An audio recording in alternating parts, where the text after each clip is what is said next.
Hi, this is Nandini Rana. I'm from Ahmedabad, Gujarat, basically working as a professional on sales and marketing for the past 6 years.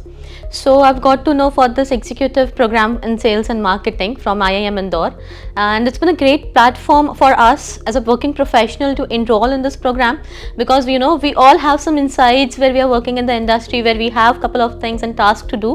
But coming onto this platform, we come to know more in the specifications and the functionalities of digital marketing, branding management, sales and marketing. What are the key points difference? When you are working as a professional, you might miss out some aspects and you want to grow more further in your career.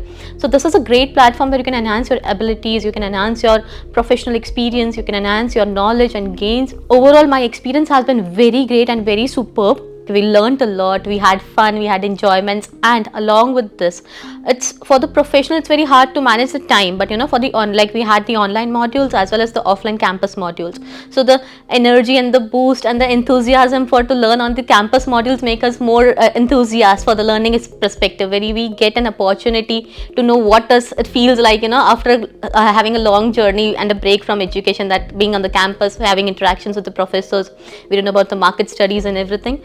Also, I would like to thank overall the faculties of IIM Indore, especially the professors and the coordinators who have helped and bear us for a year-long journey and made this program a successful hit for us. So overall, it's been a great hit for us to enhance our capabilities, abilities, and thanks IIM Indore for this course and having us on the campus as well. I really appreciate to having us on the campus module.